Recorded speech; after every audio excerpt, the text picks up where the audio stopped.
وَلَقَدْ يَسَّرْنَا الْقُرْآنَ لِلذِّكْرِ فَهَلْ مِن مُّدَّكِرٍ۔ اور ہم نے قرآن کو سمجھنے کے لیے آسان کر دیا، تو کوئی ہے جو سوچے سمجھے۔ صوت القرآن، قرآن کی آواز۔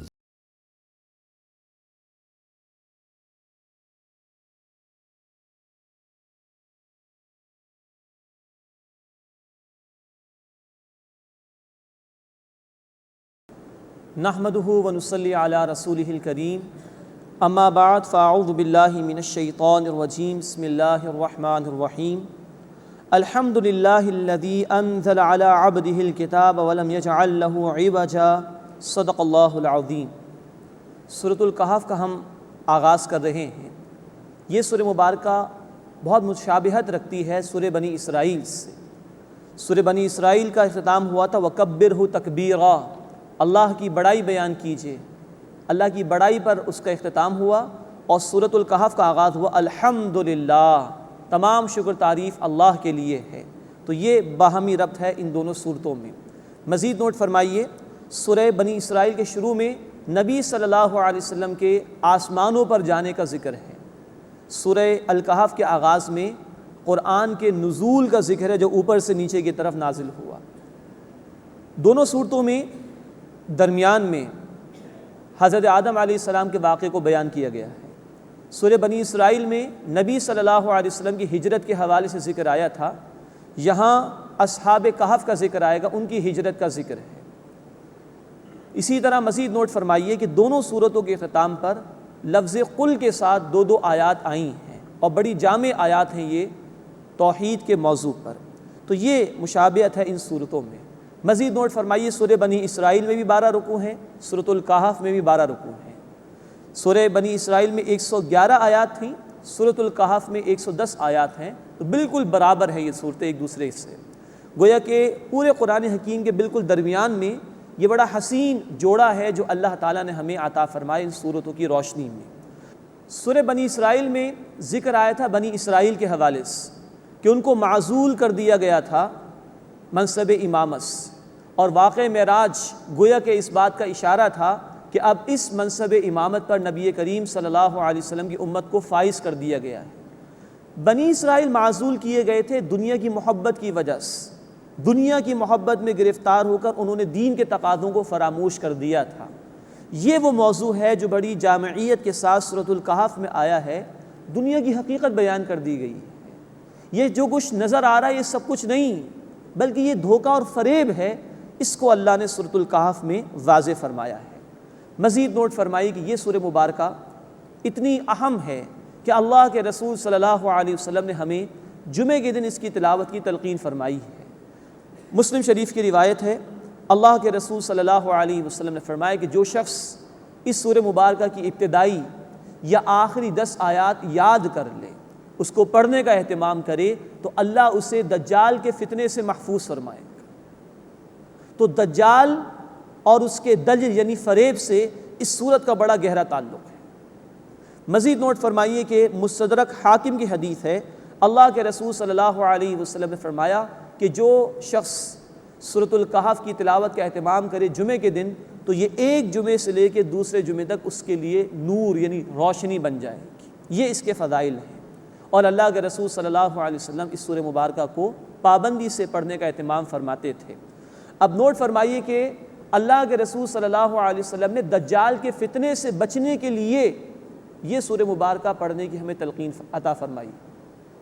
دجال احادیث میں اس کی تفصیل ہے، یہ شخصیت کا نام بھی ہے جو بالآخر کفر کا ایک بہت بڑا لیڈر بن کر سامنے آئے گا، اور عیسیٰ علیہ السلام اسلام کی سائڈ سے، حق کی جانب سے اس کا مقابلہ کریں گے، اس کو قتل کریں گے۔ دجال ایک شخصیت کا نام بھی ہے، اور دجال ایک تہذیب کا نام بھی ہے، ایک فتنے کا نام بھی ہے، اس لیے کہ دجل کے معنی ہے فریب اور دھوکے، اور یہ فریب دراصل یہ ہے کہ اس دنیا کی چمک دمک کوئی انسان سب کچھ سمجھ لے اور اس میں مبتلا ہو کر دین کو فراموش کر دے اور آخرت کو فراموش کر دے۔ چنانچہ یہ سورہ مبارکہ اس دجل کا پردہ چاک کرتی ہے اور اس دھوکے سے ہمیں بچاتی ہے، اور اس میں 4 واقعات تو اللہ نے ایسے بیان فرمائے ہیں کہ جو اس دجل اور فریب کا بھرپور طور پر رد کر دیتے ہیں اور مادہ پرستی کے فتنے کا رد کر دیتے ہیں۔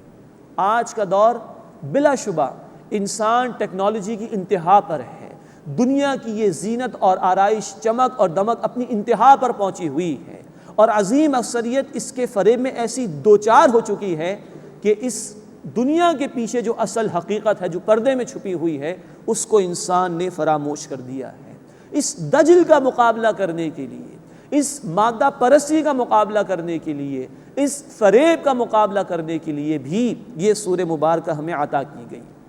مزید نوٹ کیجئے، اس سورہ مبارکہ میں ہم پڑھیں گے عیسائیوں ہی کے عقیدے تھے جن بھونڈے عقیدوں کی وجہ سے بھی آج انسان اس مادہ پرستی کا شکار ہوا ہے۔ نوٹ فرمائیے، جب یورپ تاریخ تھا، مسلمانوں نے ان کو یہ روشنی عطا کی۔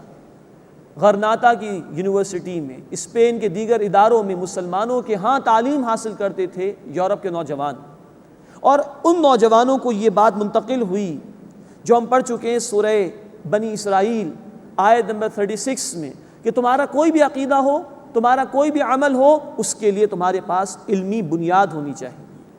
یہ روشنی مسلمانوں نے دی تھی ان کو کہ غور و فکر کرو۔ اس کے بعد یقیناً ہم مسلمان سو گئے، ہمیں ماننا چاہیے، ہم تحقیق میں نہیں لگے، ہم جستجو میں نہیں رہے، ہم بے عملی کا شکار ہو گئے، زوال کا شکار ہو گئے۔ وہ جاگ گئے، انہوں نے تحقیق کی، جستجو کی، اور اس کائنات کو ایکسپلور کرنے کی کوشش کی، طرح طرح کی ایجادات انہوں نے کی، اور صنعتی انقلاب بھی پھر آ گیا یورپ میں۔ لیکن یہی وہ نوجوان تھا جس نے اب غور و فکر کرنا شروع کیا، انالائز کرنا شروع کیا چیزوں کو۔ جہاں اس نے کائنات پر غور و فکر شروع کیا، وہاں اس نے اپنے مذہب کو بھی انالائز کرنے کی کوشش کی، اور یہ اپنے پادریوں سے سوال کرتے تھے، تم کہتے ہو تثلیث کا مسئلہ، ٹرینٹی کا عقیدہ اختیار کریں ہم، God the Father, God the Son, God the Holy Ghost, خدا، جبرائیل اور عیسیٰ بیٹا، یہ مل کے خدا بن رہے ہیں تینوں کے تینوں، اور ہر ایک اپنی جگہ خدا ہے۔ اس کی بیسس کیا ہے تمہارے پاس؟ How is it possible logically کہ 3 مل کر ایک اور ایک اپنی جگہ الگ الگ ہو جائے؟ How is it possible? اسی طرح اس نوجوان نے سوال کیا، یہ کفارے کا عقیدہ کہ معاذ اللہ نے کروسیفائڈ کر دیا اپنے بیٹے کو، معاذ اللہ، اور تمام انسانوں کے گناہ معاف ہو گئے، معاذ اللہ، ہاؤ از اٹ پاسبل؟ گناہ ایک شخص کرے اور کفارہ کوئی اور ادا کرے، اور تمام انسانوں کا کفارہ ادا کر دیا عیسیٰ نے سولی پر چڑھ کے، معاذ اللہ ثم معاذ اللہ۔ یہ وہ بھونڈے عقیدے تھے that were not logical، عقل اس کو تسلیم نہیں کر سکتی تھی۔ انہوں نے سوالات کیے، ان کے پادریوں نے جواب نہیں دیا، اور ان کے علم حاصل کرنے پر پابندی لگائی۔ یہ دہری ہو گئے، یہ عقیدوں کو نہیں مانتے ہمارے، کیونکہ وہ مذہب غلط تھا۔ عیسائی جو اس وقت پریویل کر رہی ہے یا اس وقت پریویل کر رہی تھی، وہ بیسکلی عیسیٰ علیہ السلام کی تعلیم تو نہیں، وہ تو سینٹ پال کی تعلیمات تھی جو عیسیٰ علیہ السلام کے 300 برس کے بعد جا کر شامل کی گئی۔ تو ان نوجوانوں نے قبول کرنے سے انکار کیا۔ یہاں پھر کلیسا میں، چرچ میں اور عوام میں یا پڑھے لکھے طبقے میں خلیج پیدا ہو گئی۔ پادریوں نے کہا کہ یہ تو مذہب سے دور ہو گئے ہیں، اور کفر کے فتوے لگانا شروع کر دیے۔ ان نوجوانوں نے کہا کہ ان کے پاس کوئی دلیل نہیں عقائد کے لیے، یہ جواب ہی نہیں دیتے، انہوں نے مذہب کا انکار کر دیا، مذہب میں کچھ نہیں رکھا۔ اور پھر 3 چیزوں کے مقابلے میں 3 چیزوں پر توجہ ہو گئی انسانیت کی، عظیم اکثریت کی۔ کائنات کا ایکسپلور ہم نے کیا، ہم دیکھ رہے ہیں، گیلیکسیز ہیں، سولر سسٹمز ہیں، کائنات موجود ہے، ویریفائبل ہے۔ انہوں نے کہا کہ خدا کو ہم نے نہیں دیکھا، he is not verifiable scientifically speaking. تو یا تو انکار کر دیا خدا کا، یا کہا کہ یہ بحث سے باہر ہے، ماننا ہے مانو، نہیں ماننا نہیں مانو، وی کین ناٹ ویریفائی۔ دوسری بات، انہوں نے کہا دنیا ہے، نظر آتی ہے، آسائشیں ہیں، مصیبتیں ہیں، فوائد ہیں، فیسلٹیز ہیں، سہولتیں ہیں، سب کچھ ہے، نظر آ رہا ہے، we can verify this, we believe in it. لیکن آخرت ہمیں تو نہیں پتا، کیونکہ ان کا مذہب جو تھا وہ بھونڈا عقیدہ رکھتا تھا، اس لیے اس کے پاس جوابات ہی نہیں تھے۔ آخرت کسی نے نہیں دیکھی، مرنے کے بعد کوئی زندہ ہوا، جنت کسی نے دیکھی، جہنم کسی نے دیکھی، these are not verifiable, deny کر دیا، اس کا انکار کر دیا۔ یا بحث سے باہر۔ تیسری چیز، جسم ہے ہمارے پاس، یہ آسائشیں چاہتا ہے، بیمار بھی ہو جاتے ہیں ہم تو تکلیف محسوس ہوتی ہے، بھوک لگتی ہے، پیاس لگتی ہے، سکون چاہیے، we can verify it, we believe in it, ہم مانتے ہیں اس سے۔ لیکن روح we can not verify it scientifically speaking, ہم نے کبھی دیکھی نہیں۔ مذہب کو تو ماننا ہی چھوڑ دیا انہوں نے، روح کا انکار کر دیا، کوئی روح نہیں، کوئی تقاضے اس کے نہیں، یہ چیز بحث سے باہر ہو گئی۔ تو اللہ کے مقابلے میں کائنات کی طرف توجہ ہو گئی، آخرت کے مقابلے میں دنیا کی طرف توجہ ہو گئی، روح کے مقابلے میں جسم کی طرف توجہ ہو گئی۔ یہ ہے مادہ پرستی کی انتہا جو اس دور میں ہمارے سامنے آئی۔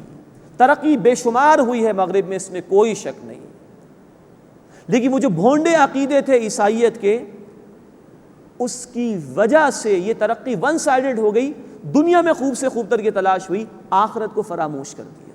کائنات کی ایکسپلوریشن ہے، اللہ کو بھلا دیا، جسم کے تقاضوں کو پورا کیا جا رہا ہے، روح کو فراموش کر دیا۔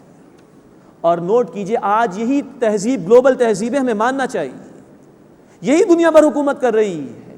نتیجہ یہ ہوا کہ جہاں اس تہذیب کے فلسفے، اس کی ٹیکنالوجی، اس کی یہ ترقی دنیا بھر میں گئی ہے، وہاں یہ فلسفہ بھی دنیا بھر میں چلا گیا کہ اللہ کے مقابلے میں کائنات کی طرف توجہ رکھو، آخرت کے مقابلے میں دنیا کی طرف توجہ رکھو، روح کے مقابلے میں جسم کی طرف توجہ رکھو۔ تو یہ ہے بیسیکلی وہ شے جس کو احادیث میں دجال کی ایک آنکھ بھی کہا گیا ہے۔ زندگی کا ایک رخ تو سامنے ہے، دنیا ہی دنیا، لیکن اصل حقیقت، اصل زندگی وہ انسان نے فراموش کر دی ہے۔ یہ ہے مادہ پرستی، یہ ہے مٹیریلزم، یہ ہے اس دور کا شرک اور سب سے بڑا فتنہ جس کو اس سورہ مبارکہ میں بار بار ڈسکس کیا گیا ہے۔ 4 واقعات ہمیں عطا کیے گئے ہیں، اور اتنی خوبصورت صورت ہے، اتنی خوبصورت صورت ہے کہ ہر آیت میں دکھائی دیتا ہے کہ اس فتنے کا اللہ نے رد کیا ہے۔ واقعتاً ایمان ہو، اللہ ہمیں عطا فرمائے، تو اللہ پھر اس صورت کے ذریعے سے بندے کو بچاتا ہے اس مادہ پرستی کے فتنے سے۔ تبھی تو اللہ کے حبیب صلی اللہ علیہ وسلم نے ہر جمعے کے دن اس کی تلاوت کی تلقین فرمائی۔ اللہ ہمیں سمجھتے ہوئے اس سورہ مبارکہ کی تلاوت کی توفیق عطا فرمائے۔ فرمایا الحمدللہ، تمام شکر، تمام تعریف، تمام ثنا، تمام مدح اللہ کے لیے ہے۔ اس ایک چھوٹے سے کلمے میں پوری مادہ پرستی کا رد ہے۔ دنیا پرست آدمی سمجھتا ہے میں نے یہ چیز کمائی، میری کوالیفیکیشن ہے، میں نے محنت کی تھی تو کاروبار اس میں نفع ہو گیا۔ دنیا پرست آدمی یہ سمجھتا ہے، یہ مادہ پرستی ہے۔ اللہ کو ماننے والا الحمدللہ کہتا ہے، تمام شکر اللہ کے لیے ہے، میری کوئی طاقت نہیں، طاقت اللہ کے لیے ہے، میرا کوئی کمال نہیں، کمال اللہ کے لیے ہے، میرا کوئی اختیار نہیں، اختیار اللہ کا ہے۔ یہ چھوٹے چھوٹے جملے، یہ ہماری اسلامی تہذیب ہے۔ پانی پی لیا، اللہ کا شکر ادا کرو، تمہارا کمال نہیں، اللہ کی عطا ہے۔ کھانا کھا لیا، اللہ کا شکر ادا کرو، اللہ کی عطا ہے، تمہارا کمال نہیں۔ کاروبار میں فائدہ مل گیا، اللہ کا شکر ادا کرو، تمہارا کمال نہیں ہے۔ کوالیفیکیشن مل گئی، اللہ کا شکر ادا کرو، تمہارا کمال نہیں ہے۔ کتنا بڑا عقیدہ ایک چھوٹے سے کلمے میں آ گیا۔ یقین ہو تو انسان کبھی ظاہر پرست نہیں ہوگا، حقیقت پرست ہوگا، توکل اللہ پر ہوگا، دنیا کی محبت میں ڈوبے گا نہیں، دنیا کے اس عارضی فتنے میں مبتلا نہیں ہوگا۔ یہ ہے خوبصورتی سورہ مبارکہ کی۔ الحمدللہ، تمام شکر، تمام تعریف اللہ کے لیے ہے۔ الذی انزل علی عبدہ الکتاب، جس نے اپنے بندے صلی اللہ علیہ وسلم پر کتاب نازل فرمائی۔ یہ کتاب کو ماننے والے بھی دنیا پرستی میں مبتلا نہیں ہو سکتے۔ اہل ایمان جو اب موجود ہیں، کسی نے دیکھا اپنے رسول کو؟ کسی نے قرآن کو نازل ہوتے ہوئے دیکھا؟ کسی نے فرشتے کو دیکھا؟ یہ سارا غیب کا مسئلہ ہے۔ یہی تو رد ہے مادہ پرستی کا، کہ مانتے ہیں کہ اللہ نے اپنے بندے صلی اللہ علیہ وسلم پر کتاب نازل فرمائی۔ نوٹ فرمائیے، جہاں جہاں رسول کریم صلی اللہ علیہ وسلم کی شان کا ذکر ہے، لفظ عبد اللہ نے استعمال فرمایا۔ سورہ بنی اسرائیل آیت نمبر 1، واقع معراج کا ذکر، اللہ کے رسول 7واں آسمان اور اس سے اوپر چلے گئے، عبد کا لفظ وہاں پر آیا۔ سورۃ الفرقان آیت نمبر 1، عبد کا لفظ وہاں پر آیا، اور یہاں سورۃ الکہف آیت نمبر 1، عبد کا لفظ آیا ہے۔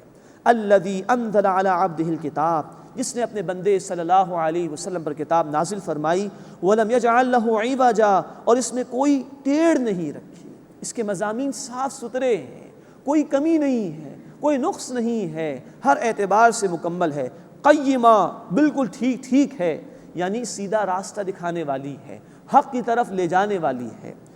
لِيُنذِرَ بَأْسًا شَدِيدًا مِّن لَّدُنْهُ، تاکہ یہ اپنی جانب سے خبردار کرے ایک شدید جنگ سے۔ نوٹ فرمائیے، بأس کا لفظ قرآن میں جمع کے صیغے میں بھی آتا ہے، تب اس کے معنی ہوتے ہیں تکالیف کے، لیکن جب یہ واحد کے صیغے میں آتا ہے جیسے کہ یہاں پر آیا تو اس کے معنی جنگ کے ہوتے ہیں۔ سورۃ البقرہ آیت 177 میں یہ واحد کے صیغے میں جنگ کے معنی میں آیا۔ تو قرآن کے مقاصد میں ایک مقصد یہ بھی ہے کہ یہ ایک بہت بڑی شدید جنگ سے خبردار کرے۔ اور نوٹ فرمائیے، احادیث کی کتابوں میں کتاب الملاحم کا چیپٹر ہے، کتاب الفتن کا چیپٹر ہے، ان میں وہ احادیث بیان ہوئی ہیں جن میں قیامت سے پہلے ہونے والی بہت بڑی جنگ کا ذکر ہے۔ طویل سلسلہ ہوگا جس کو بائبل میں آرمگڈون کہا گیا ہے۔ اس جنگ کے نتیجے میں اسلام غالب ہوگا اور کفر مغلوب ہو جائے گا، یہود قتل ہوں گے، دجال قتل ہوگا، اور عیسیٰ علیہ السلام کی سرکردگی میں اہل ایمان اسلام کو غالب کریں گے۔ تو قرآن کے مقاصد میں یہ بھی شامل ہے جس کی تفاصیل احادیث میں آئی ہے۔ لِيُنذِرَ بَأْسًا شَدِيدًا مِّن لَّدُنْهُ، تاکہ وہ اپنی جانب سے سخت جنگ سے خبردار کرے۔ وَيُبَشِّرَ الْمُؤْمِنِينَ الَّذِينَ يَعْمَلُونَ الصَّالِحَاتِ، اور اہل ایمان کو خوشخبری دے جو اچھے اعمال کرتے ہیں، أَنَّ لَهُمْ أَجْرًا حَسَنًا، کہ ان کے لیے عمدہ اجر ہے، مَاكِثِينَ فِيهِ أَبَدًا، وہ اس میں ہمیشہ رہیں گے۔ یہ الفاظ مادہ پرستی کا رد کر رہے ہیں، جنت نہیں دے گی اہل ایمان نے، لیکن ان کا ایمان ہے اس حق پر اللہ کی طرف سے جو آیا، یہ بھی مادہ پرستی کا رد ہے۔ وَيُنذِرَ الَّذِينَ قَالُوا اتَّخَذَ اللَّهُ وَلَدًا، اور ان لوگوں کو خبردار کرے جنہوں نے کہا کہ اللہ نے بیٹا بنا لیا۔ یہ یہود و نصارہ کی طرف اشارہ ہے۔ سورہ التوبہ آیت نمبر 30 میں الفاظ ہیں کہ یہود نے عزیر علیہ السلام کو اللہ کا بیٹا قرار دیا، نصارہ نے عیسیٰ علیہ السلام کو اللہ کا بیٹا قرار دیا۔ تو قرآن کا ایک مقصد یہ بھی بیان کیا گیا کہ قرآن ایسے لوگوں کو خبردار کرے، مَا لَهُم بِهِ مِنْ عِلْمٍ وَلَا لِآبَائِهِمْ، اس کا نہ انہیں کوئی علم ہے نہ ان کے باپ دادا کو تھا۔ کبرت کلمۃ تخرج من افواہہم، بڑی ہے بات جو ان کے منہ سے نکلتی ہے، ان یقولون الا کذبا، وہ کچھ نہیں کہتے مگر جھوٹ۔ اس پر اللہ کے شدید الفاظ آئے ہیں سورہ مریم آیت 88 سے لے کے آیت 94 تک۔ وہاں اللہ تعالیٰ نے فرمایا کہ ان کے اس کہنے کی وجہ سے کہ اللہ نے کسی کو بیٹا قرار دیا، قریب ہے کہ آسمان پھٹ جائے، زمین شق ہو جائے، اڑا دیے جائیں پہاڑ، کہ انہوں نے رحمان کے لیے کسی کو بیٹا قرار دیا۔ یہ ہیں جو اللہ کے الفاظ سورہ مریم میں بڑے شدید آئے اس حوالے سے۔ فرمایا کہ یقولون الا کذبا، وہ کچھ نہیں کہتے مگر جھوٹ۔ فلعلک باخع نفسک علی آثارہم ان لم یؤمنوا بہذا الحدیث اسفا، تو شاید اے نبی صلی اللہ علیہ وسلم آپ ان کے پیچھے اپنے آپ کو ہلاک کر لیں گے اگر وہ ایمان نہ لائے اس بات پر غم کرتے ہوئے۔ یہ تسلی دی جا رہی نبی کریم صلی اللہ علیہ وسلم کو کہ انہوں نے جو بھونڈے عقیدے اختیار کر رکھے ہیں ان کے اثرات بڑے شدید ہیں، اور جس بات کے لیے، جس انجام کے لیے یہ لوگ اپنے آپ کو تیار کر رہے ہیں، اے نبی اس پر غم کرتے ہوئے کیا آپ اپنے آپ کو ہلاک کر لیں گے؟ گویا یہ تسلی دی جا رہی نبی صلی اللہ علیہ وسلم کو، اور اس بات کا بھی اظہار کیا جا رہا ہے کہ آپ صلی اللہ علیہ وسلم بڑی شدید خواہش رکھتے تھے کہ کسی طرح یہ حق کی طرف آ جائیں، اتنی محنت کرتے تھے کہ اللہ کو کہنا پڑا ہے نبی کہ آپ غم کے مارے اپنے آپ کو ہلاک کر لیں گے۔ اتنی محنت کی اللہ کے رسول صلی اللہ علیہ وسلم نے دین کی دعوت کو دوسروں تک پہنچانے کے لیے۔ اِنَّا جَعَلْنَا مَا عَلَى الْأَرْضِ زِينَةً لَهَا لِنَبْلُوَهُمْ أَيُّهُمْ أَحْسَنُ عَمَلًا، بے شک جو کچھ زمین میں ہے اسے ہم نے اس کے لیے زینت بنایا ہے تاکہ ہم انہیں آزمائیں کہ ان میں سے عمل کے اعتبار سے بہترین کون ہے۔ اب یہ پھر مادہ پرستی کا رد آ گیا۔ اس زمین کی حقیقت کیا ہے؟ اس کو سجایا ہم نے لیکن آزمائش کے لیے۔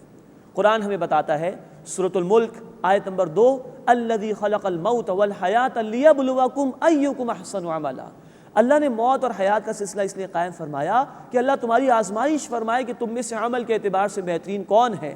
تو یہ دنیا، اس کی چمک دمک میں گرفتار نہ ہو جانا، یہ امتحان کے لیے دی گئی ہے۔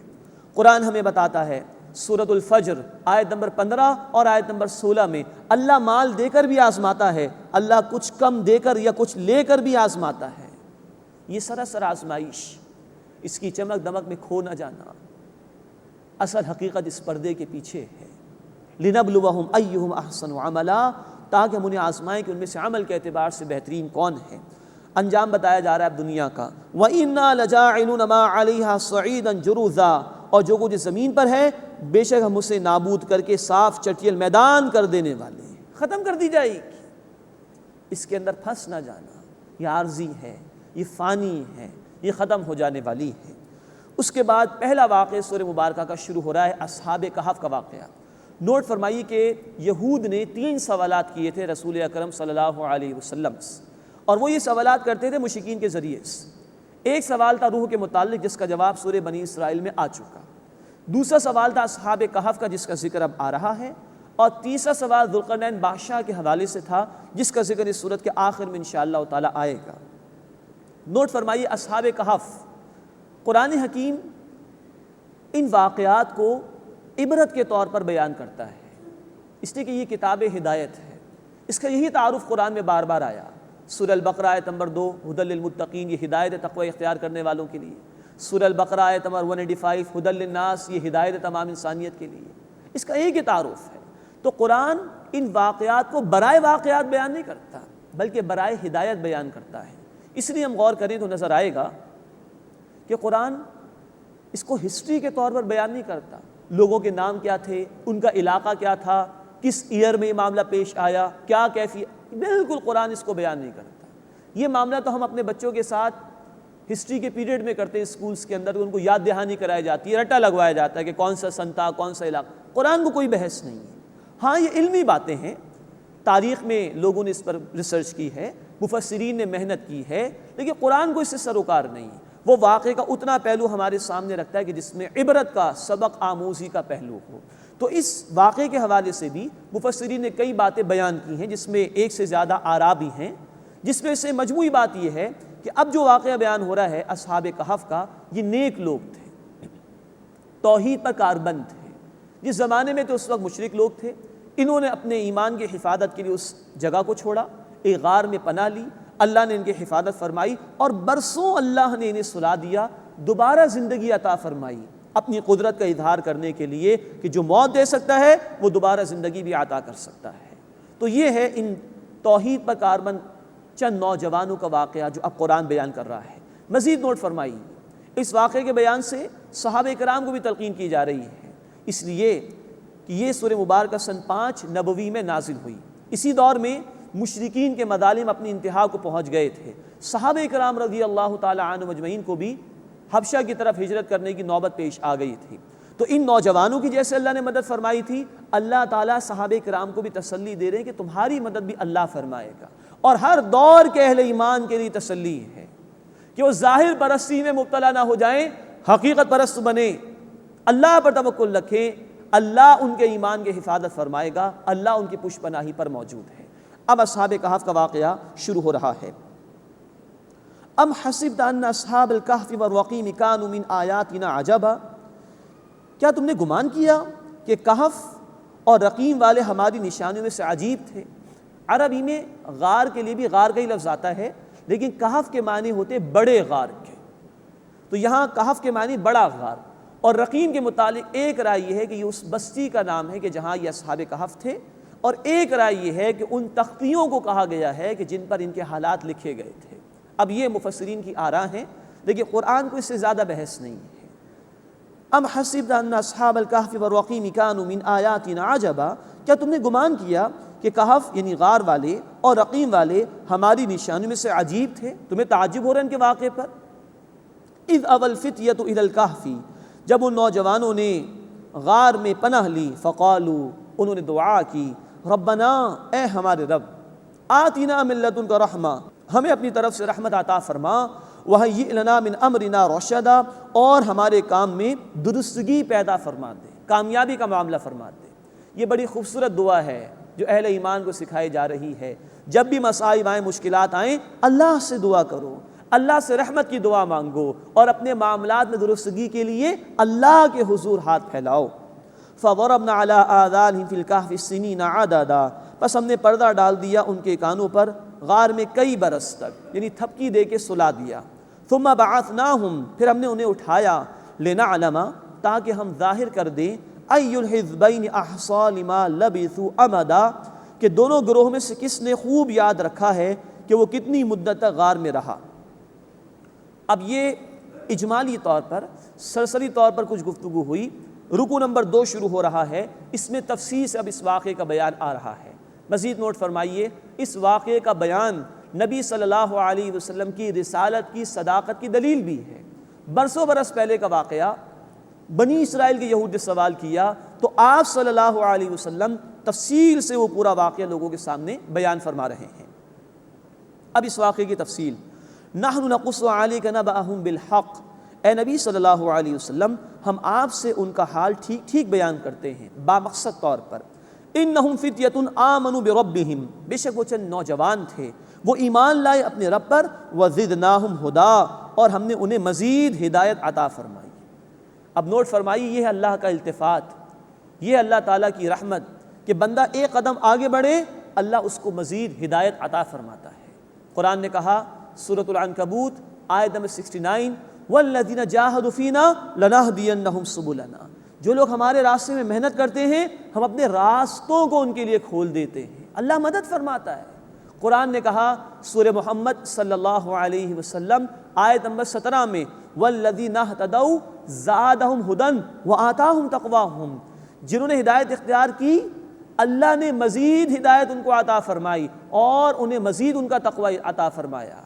تو پہلا اسٹیپ بندے کو لینا ہوتا ہے، اس ظاہر پرستی میں مبتلا نہ ہو جاؤ، آنے والی مشکلات تمہیں پریشان نہ کریں، ذرا آگے بڑھو ایمان کے تقاضوں پر، اللہ تمہاری مدد فرمائے گا، جیسے اللہ نے اصحاب کہف کی مدد فرمائی۔ انہم فتیۃ آمنوا بربہم، بے شک وہ چند نوجوان تھے، وہ ایمان لائے اپنے رب پر، وزدناہم ہدا، اور ہم نے انہیں مزید ہدایت عطا فرمائی، وربطنا علی قلوبہم، اور ہم نے ان کے دلوں کو ثبات عطا فرمایا، مضبوط کر دیا۔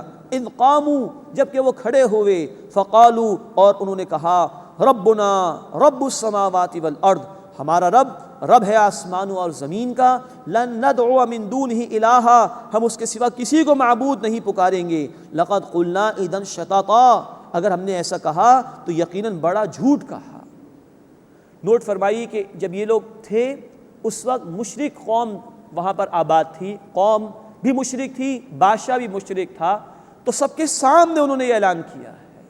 دنیا پرست آدمی، اس کو تو جان عزیز ہو جائے گی، وہ تو کہے گا چھوڑو حق کو، لیکن جو حق پرست ہوگا، جو اس ظاہر کے پردے کو سب کچھ نہیں سمجھتا، آخرت کا طالب ہوتا ہے، وہ جان دے دے گا، حق کو نہیں چھوڑے گا۔ یہ ہے اصحاب کہف کا واقعہ، کھڑے ہو کر اعلان کر دیا سب کے سامنے، ہمارا رب اللہ ہے جو تمام آسمان و زمین کا رب ہے، اس کے سوا کسی کو نہیں پکاریں گے، اگر ہم نے ایسے کہا تو بہت بڑا جھوٹ ہم کہیں گے۔ یہ ہے ان کے ایمان کی ثابت قدمی، جس کو اللہ نے کہا کہ ہم نے ان کے دلوں کو ثابت قدم رکھا تھا۔ ہؤلاء قوم اتخذوا من دونہ آلہہ، یہ ہے ہماری قوم، انہوں نے اللہ کے سوا معبود بنا لیے ہیں۔ لولا یأتون علیہم بسلطان بین، وہ ان پر کوئی واضح دلیل لے کر کیوں نہیں آتے؟ شرک کے لیے انسان کے پاس کوئی دلیل نہیں۔ اور نوٹ فرمائیے، شرک صرف اسی بات کا نام نہیں کہ بتوں کو مان لیا جائے، اللہ کے مقابلے میں کسی اور کو قانون ساز مان لینا، اللہ کے مقابلے میں کسی اور کو حاکم مان لینا، اللہ سے بڑھ کر کسی کی اطاعت کرنا، یہ بھی شرک ہے، اور اس کے لیے بھی انسانیت کے پاس کوئی دلیل نہیں۔ خالق، مالک، رازق اللہ ہے، حکم کا اختیار بھی اس اللہ کا ہے۔ ان نوجوانوں نے بھی یہ کہا، لولا یأتون علیہم بسلطان بین، وہ ان پر کوئی واضح دلیل لے کر کیوں نہیں آتے؟ فمن اظلم ممن افترى علی اللہ کذبا، بس اس سے بڑھ کر ظالم کون ہوگا جو اللہ پر جھوٹ باندھتے۔ تو ان کے شرک کی نفی کر دی، اور اب انہوں نے اپنے ایمان کی حفاظت کے لیے فیصلہ کیا۔ وَإِذِ اعْتَزَلْتُمُوهُمْ وَمَا يَعْبُدُونَ إِلَّا اللَّهُ، اور جب تم نے ان سے اور جن کو وہ اللہ کے سوا پوجتے ہیں، جن کی اللہ کے سوا عبادت کرتے ہیں، کنارہ کشی اختیار کر لی ہے، فَأْوُوا إِلَى الْكَهْفِ، تو غار میں پناہ لے۔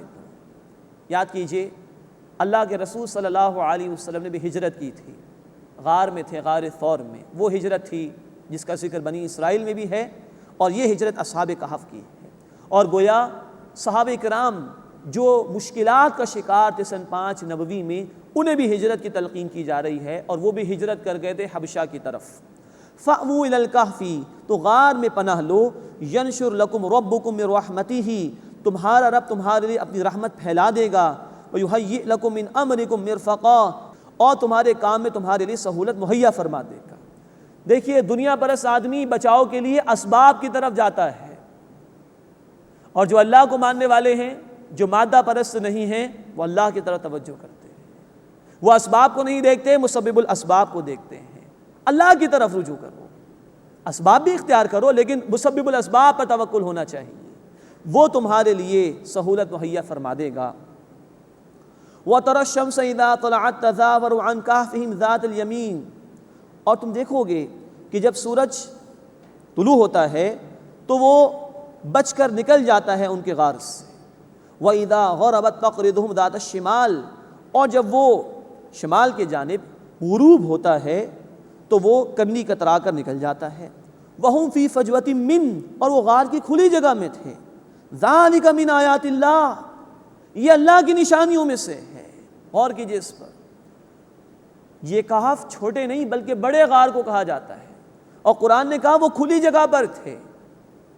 سورج نکل رہا ہے مشرق سے، لیکن اس کی روشنی ان کو تنگ نہیں کرتی، ڈسٹرب نہیں کر رہی، یہ سو رہے ہیں۔ شام میں ڈھلتا ہے مغرب کی طرف، گزر جاتا ہے، اس کی روشنی ان کی نیند میں ڈسٹربنس پیدا نہیں کرتی۔ ذالک من آیات اللہ، یہ اللہ کی نشانیوں میں سے ہے۔ بظاہر معلوم ہوتا ہے کہ غار کا جو دہانہ تھا اس کا رخ شمال کی جانب ہوگا، واللہ عالم، لیکن دیکھیے سورج نکل رہا ہے تو ہر ایک پر روشنی تو جائے گی اس کی۔ یہ ہے اسباب کے معاملات، انسان اسباب کا پابند ہے، اللہ اسباب کا پابند نہیں۔ اللہ نے نہیں چاہا تو زمین کے بڑے حصے پر روشنی تھی سورج کی، ان کو کوئی ڈسٹربنس نہیں ہوئی، نہ صبح کے وقت جب سورج نکلتا ہے، نہ شام کے وقت جب کہ وہ ڈھلتا ہے۔ عقل پرست آدمی اس کو قبول نہیں کر سکتا، لیکن جو اللہ کو علی کل شیء قدیر مانتا ہے، ظاہر پرست نہیں ہے، وہ مانتا ہے کہ یہ سب کچھ اللہ کی طرف سے ہے، اللہ کر سکتا ہے۔ دیکھیے یہ ہیں واقعات اس سورہ مبارکہ میں، یقین کے ساتھ بندہ پڑھے تو اللہ کے رسول صلی اللہ علیہ وسلم نے تبھی تو کہا کہ دجال کے فتنے سے، دجل سے، فریب سے، دھوکے سے اللہ بچائے گا جو اس کی باقاعدہ تلاوت کرنے والا ہوگا۔ ذالک من آیات اللہ، یہ اللہ کی نشانیوں میں سے ہے۔ من یہد اللہ فہو المہتد، اللہ جسے ہدایت عطا فرمائے وہی ہدایت پانے والا ہے۔ ومن یضلل، اور جسے گمراہ فرما دے، فلن تجد لہ ولیا مرشدا، تو تم اس کے لیے کوئی دوست نہیں پاؤ گے، کوئی سیدھا راستہ دکھانے والا نہیں پاؤ گے۔ یہ یہود کو بھی سنایا جا رہا ہے، تمہارے سوال پر یہ سب کچھ واضح کر دیا گیا، اب بھی قبول نہیں کرو گے۔ اور ہر دور کے انسان کو کہا جا رہا ہے کہ جو عقل پرست ہو جائے اس کو پھر ہدایت نہیں مل سکتی، اور جو حق پرست ہو، اللہ کی باتوں پر یقین رکھنے والا ہو، اسی کو اللہ کی طرف سے ہدایت ملے گی۔ اس کے بعد تیسرا رکوع شروع ہو رہا ہے، اس میں اس واقعے کا مزید بیان ہے اللہ رب العزت کی طرف سے، اور اس کے حوالے سے یہ بات بیان کی جا رہی ہے کہ ان کی تعداد کے حوالے سے لوگوں نے اختلاف کیا، اس پر اللہ تعالیٰ کا تبصرہ ہے۔ تو اب تیسرے رکوع میں اس واقعے کا مزید بیان ہے جو اللہ تعالیٰ نے عطا فرمایا ہے۔ وَتَحْسَبُهُمْ أَيْقَاظًا وَهُمْ رُقُودٌ، اور تم انہیں بیدار سمجھو گے حالانکہ وہ سوئے ہوئے تھے۔ وَنُقَلِّبُهُمْ ذَاتَ الْيَمِينِ وَذَاتَ الشِّمَالِ، اور ہم انہیں کروٹیں بدلتے تھے دائیں اور بائیں جانب۔ وَقَلْبُهُمْ بَاسِطٌ ذِرَاعَيْهِ بِالْوَصِيدِ، اور ان کا کتا دونوں ہاتھ پھیلائے ہوئے ہے دہانے پر، یعنی اللہ تعالیٰ نے ان کے کتے کو اس غار کے دہانے پر بٹھا دیا، اور جو کوئی بھی اس پر جھانکنے کی کوشش کرتا وہ روب میں مبتلا ہو جایا کرتا تھا۔ لَوِ اطَّلَعْتَ عَلَيْهِمْ، اگر تم ان پر جھانکتے، لَوَلَّيْتَ مِنْهُمْ فِرَارًا، تو ان سے پیٹ پھیر کر بھاگ جاتے، وَلَمُلِئْتَ مِنْهُمْ رُعْبًا، اور ان کی طرف سے روب میں بھر جاتے۔ اب یہاں اللہ تعالیٰ مزید اپنی نشانیاں بیان فرما رہے ہیں کہ برسا برس تک اصحاب کہف کو اللہ نے سلایا، لیکن اللہ ان کو کروٹیں دے رہا تھا دائیں اور بائیں جانب، تاکہ بلڈ سرکولیشن میں پرابلم نہ ہو، بیڈ سول نہ ہو جائے، ایک ہی طرف جھکے رہنے سے موت واقع نہ ہو جائے۔ اللہ علی کل شیء قدیر، یہ اللہ نے ان کی اس حفاظت کا اہتمام فرمایا برسہا برس تک، برسہا برس تک۔ اور یہ اہتمام بھی فرما دیا اللہ تعالیٰ نے کہ ان کے دہانے کے اوپر ایک کتے کو اللہ نے بٹھا دیا اور اس کے ذریعے سے ایسی ہیبت طاری کر دی کہ کوئی بھی جھانکتا تو فوراً وہاں سے بھاگ جاتا، اور اللہ نے برسوں ان کو سلائے رکھا۔ عقل پرست آدمی اس کو قبول نہیں کرے گا، کیسے ممکن ہے؟ لیکن جو اس دنیا کے ظاہری پردے کا شکار نہ ہو جائے، اللہ کو اس کے تمام ناموں کے ساتھ، تمام صفات کے ساتھ علی کل شیء قدیر مانتا ہو، وہ مانے گا اللہ ایسا کر سکتا ہے، اللہ علی کل شیء قدیر ہے۔ بندے اسباب کے پابند ہیں، اللہ اسباب کا پابند نہیں ہے۔ وَكَذَلِكَ بَعَثْنَاهُمْ لِيَتَسَاءَلُوا بَيْنَهُمْ، اور اسی طرح ہم نے انہیں دوبارہ زندگی عطا کی تاکہ وہ آپس میں ایک دوسرے سے سوال کریں۔ اب برسوں ہو گئے ہیں، بلکہ صدیوں کا معاملہ ہے۔ قَالَ قَائِلٌ مِّنْهُمْ كَمْ لَبِثْتُمْ، ان میں سے کہنے والے نے کہا تم کتنی دیر رہے؟ قَالُوا لَبِثْنَا يَوْمًا أَوْ بَعْدَ يَوْمٍ، انہوں نے کہا کہ ہم رہے ایک دن یا اس کا کچھ حصہ، اگر صبح داخل ہوئے تھے شام دکھائی دی تو کچھ حصہ، اور اگلے دن وہی وقت ہے تو کوئی ایک آدھ دن یہی محسوس کیا انہوں نے۔ قَالُوا رَبُّكُمْ أَعْلَمُ بِمَا لَبِثْتُمْ، انہوں نے کہا کہ تمہارا رب خوب جانتا ہے تم کتنی مدت رہے۔ اہل ایمان تھے نا، معاملات کو اللہ کی طرف لوٹا دیا، اللہ بہتر جانتا ہے۔ فَبَعَثُوا أَحَدَكُمْ بِوَرِقِكُمْ هَذِهِ إِلَى الْمَدِينَةِ، بس اپنے میں سے کسی ایک کو اپنا یہ سکہ لے کر بھیجو شہر کی طرف۔ اب بھوک محسوس ہوئی ہوگی، اب تک تو اللہ نے اہتمام فرمایا، لیکن اب جاگیں تو بھوک لگ رہی ہے، تو کسی کو شہر بھیجو یہ سکہ لے کر۔ فَلْيَنظُرْ أَيُّهَا أَزْكَىٰ طَعَامًا، بس وہ دیکھے کون سا کھانا پاکیزہ تر ہے۔ فَلْيَأْتِكُمْ بِرِزْقٍ مِّنْهُ، تو وہ اس سے تمہارے لیے لے آئے۔ وَلْيَتَلَطَّفْ، اور نرمی کرے، کیونکہ ہم تو ان کی مخالفت کر کے آئے ہیں، ہم تو چھوڑ کر آ گئے ان کے دین کو، ان کے شرک کے عقیدوں کو، تو ایسا نہ ہو کہ کوئی سختی کا معاملہ کر بیٹھو، نرمی کے ساتھ معاملہ کر کے واپس کھانا لے کر آ جاؤ۔ وَلَا يُشْعِرَنَّ بِكُمْ أَحَدًا، اور کسی کو تمہاری خبر نہ دے بیٹھے، تو جو بھی جا رہا ہے وہ احتیاط کے ساتھ جائے۔ إِنَّهُمْ إِن يَظْهَرُوا عَلَيْكُمْ يَرْجُمُوكُمْ، بے شک اگر وہ تمہاری خبر پالیں گے تو تمہیں سنگسار کر دیں گے۔ وہ مشرک تھے، وہ تمہاری جان کے در پہ تھے، تمہیں سنگسار کر دیں گے۔ أَوْ يُعِيدُوكُمْ فِي مِلَّتِهِمْ، یا تمہیں لوٹا لیں گے اپنی ملت میں۔ وَلَن تُفْلِحُوا إِذًا أَبَدًا، اور اس صورت میں تم کبھی بھی کامیاب نہیں ہو سکو گے۔ دیکھیے کھانے کا خیال آیا ہے ان کو، لیکن اس سے بڑھ کر اپنے ایمان کی فکر ہے۔ دنیا پرست آدمی دنیا ہی کا ہو رہتا ہے، بھوک لگے گی تو فوراً پریشان ہو جائے گا، لیکن دین جا رہا ہو تو فکر ہی نہیں ہوگی۔ ان کو کھانے کا بھی خیال تھا، زندگی بھی بسر کرنی ہے، لیکن اس سے بڑھ کر ایمان کا خیال تھا۔ تو دیکھو ہمیں ان کی ملت میں نہیں لوٹنا، کفر نہیں کرنا۔ وَلَن تُفْلِحُوا إِذًا أَبَدًا، اور اس صورت میں تم ہرگز کبھی بھی فلاح نہیں پا سکو گے۔ وَكَذَلِكَ أَعْثَرْنَا عَلَيْهِمْ، اور اسی طرح ہم نے خبردار کر دیا لوگوں کو ان پر۔ مراد یہ کہ صدیاں بیت گئیں، اب یہ شخص جب گیا ہے ان میں سے تو پرانا لباس، برسہ برس پرانا، اللہ نے حفاظت فرما لی تھی اس کی، اور پرانا سکہ ہے، لوگ دے کر پریشان ہو گئے۔ اسے کہا بھائی ایک ہی دن ہوا ہے، تو وہ پریشان ہو گئی، سکہ کہاں سے آ گیا ان کے پاس؟ تب لوگوں کو یاد آیا کہ برسوں پہلے ایسا کوئی معاملہ ہوا تھا، اور وہ لفظ رقیم جو ہم نے پڑھا تھا، تختیاں ان کے نام لکھ کر محفوظ کر لیے گئے تھے، ان کی تاریخ لکھ لی گئی تھی۔ تب لوگوں کو یاد آیا کہ اچھا یہ وہ لوگ ہیں۔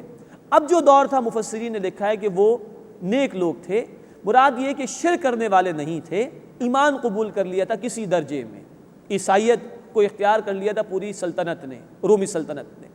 تو یہ وہ لوگ تھے کہ جو بہرحال اللہ کے ماننے والے تھے۔ جب ان کو ان کے حالات یاد آئے تو اللہ نے اب ظاہر فرما دیا ان پر، اور یہ اصحاب کہف اس وقت کے لوگوں پر ظاہر ہو گئے۔ انہوں نے قدر و قیمت کی ان کی، ایک تو یہ کہ ان کے حالات ان کے علم میں تھے، دوسرے کہ موحد تھے، اللہ کو ماننے والے تھے۔ انہوں نے اپنی جان کی فکر نہیں کی بلکہ اپنے ایمان کی فکر کی، پوری قوم کی مخالفت اختیار کر لی تھی، تو قدر و قیمت تھی اس وقت کے لوگوں میں ان کے حوالے سے۔ تو اب انہوں نے فیصلہ کیا کہ اصحاب کہف کا اکرام کریں، تو اب یہ لوگ ظاہر ہو گئے ہیں اس وقت کے لوگوں پر، اس کا ذکر آ رہا ہے۔ وَكَذَلِكَ أَعْثَرْنَا عَلَيْهِمْ، اور اسی طرح ہم نے لوگوں کو خبردار کر دیا ان پر، یعنی لوگوں کو اطلاع ہو گئی ان لوگوں کی، لِيَعْلَمُوا، تاکہ وہ لوگ جان لیں، أَنَّ وَعْدَ اللَّهِ حَقٌّ، بے شک اللہ کا وعدہ سچا ہے، وَأَنَّ السَّاعَةَ لَا رَيْبَ فِيهَا، اور بے شک قیامت کے آنے میں کوئی شک نہیں ہے۔ صدیوں سلایا اللہ نے انہیں، دوبارہ زندگی عطا کر دی، اور جو اس وقت لوگ موجود تھے ان کے حالات سے واقف تھے، اللہ نے سلا کر دوبارہ زندہ کر دیا۔ وہی اللہ ہے جو سب کو موت دینے کے بعد دوبارہ زندگی عطا فرمائے گا قیامت کے دن۔ یہ بھی مادہ پرستی کا رد ہو گیا۔ دنیا پرست آدمی یاد ہی رکھتا کہ موت آنی یا کوئی پیشی بھی اللہ کے حضور میں، لیکن ماننے والوں کے لیے بہت بڑی نشانیاں ہیں۔ اس طرح اللہ تمام انسانیت کو روز قیامت زندگی عطا فرمائے گا۔ اذ یتنازعون بینہم امرہم، یاد کرو کہ جبکہ وہ ان کے معاملے میں آپس میں جھگڑ رہے تھے، اصحاب کہف کو اللہ تعالیٰ نے زندگی دی اور دوبارہ ان کو موت عطا فرما دی تاکہ یہ نشانی اللہ کی لوگوں کے سامنے واضح ہو جائے، اور جو آخرت کے متعلق شکوک و شبہات میں مبتلا ہیں ان کو بھی واضح کر کے بتا دیا جائے کہ اللہ دوبارہ زندگی عطا کرے گا۔ ان کو تو اللہ نے موت دے دی، اب وہ جو اس وقت لوگ تھے ان کے درمیان کچھ اختلاف پیدا ہوا۔ اذ یتنازعون بینہم امرہم، یاد کرو جب وہ ان کے معاملے میں آپس میں جھگڑ رہے تھے۔ فقالوا بنوا علیہم بنیانا، تو انہوں نے کہا کہ ان پر ایک عمارت بناؤ، کوئی یادگار بنا لی جائے تاکہ اس کو دیکھ کر یہ لوگ یاد رہیں۔ ربہم اعلم بہم، ان کا رب انہیں خوب جانتا ہے۔ قال الذین غلبوا علی امرہم، جو لوگ اپنے کام پر ان میں غالب آ گئے انہوں نے کہا لنتخذن علیہم مسجدا، کہ ہم ضرور ان پر ایک مسجد بنائیں گے۔ ممکن ہے صاحب اختیار یا حکمران لوگوں جو غالب آ گئے ہوں انہوں نے فیصلہ کیا ایک مسجد بنائیں گے۔